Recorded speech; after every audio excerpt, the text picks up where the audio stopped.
నువ్వెప్పుడైతే popular అవుతావో అప్పుడు నీలోని లోపాలు ఎతికే వాళ్ళు కూడా తద్వారా పాపులర్ అవ్వడానికి ప్రయత్నిస్తారు, లేదా నిన్ను టార్గెట్ చేయడం ద్వారా అవతల వాళ్ళు కూడా పాపులర్ అవ్వడానికి ప్రయత్నిస్తారు.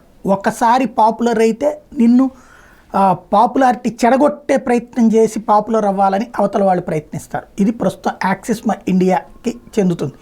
వాస్తవంగా గతంలో ఉత్తరప్రదేశ్లో 2017 సంవత్సరంలో భారీ సీట్లు వస్తాయి అని యాక్సిస్ మై ఇండియా చెప్తే 370 దాకా వస్తాయంటే నవ్వారు అందరూ, బట్ వచ్చినాయి. అదే సందర్భంలో మధ్యలో బెంగాల్లో సీట్లు 18 దాకా వస్తాయంటే నవ్వారు, కానీ వచ్చినాయి.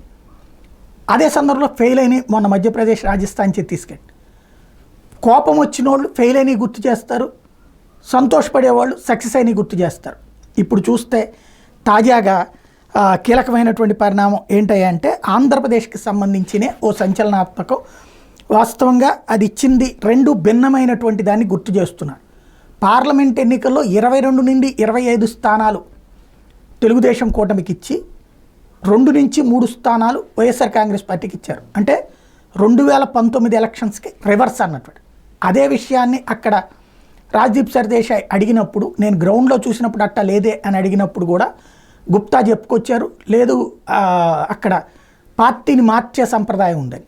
అది పక్కన పెడితే ఇప్పుడు వచ్చేటప్పటికి అసెంబ్లీ ఎలక్షన్స్కి వచ్చేటప్పటికి పూర్తి భిన్నమైన. ఇప్పుడు ఎంపీ ఎలక్షన్స్ రీట్లో వాళ్ళు ఇచ్చిన లెక్క చూస్తే 150 సీట్లు తెలుగుదేశం, జనసేన, బీజేపీ కూటమికి రావాలి. కానీ అసెంబ్లీలో చూస్తే దాదాపుగా 70 నుంచి 95 అని చెప్పారు. అంటే అంత భారీ క్రాస్ ఓటింగ్ జరిగిందా? అంటే అసెంబ్లీ ఎలక్షన్స్ వేసిన వాళ్ళు పార్లమెంట్ ఎన్నికల్లో రివర్స్లో వేశారా? పార్లమెంట్ ఎన్నికల్లో వేసిన వాళ్ళు అసెంబ్లీకి రివర్స్ వేశారా? అంత పరిణతి ఆంధ్రప్రదేశ్లో వచ్చిందా? ఎందుకంటే 70-95 ఎక్కడ, 150 ఎక్కడ? ఇది పెద్ద చర్చ.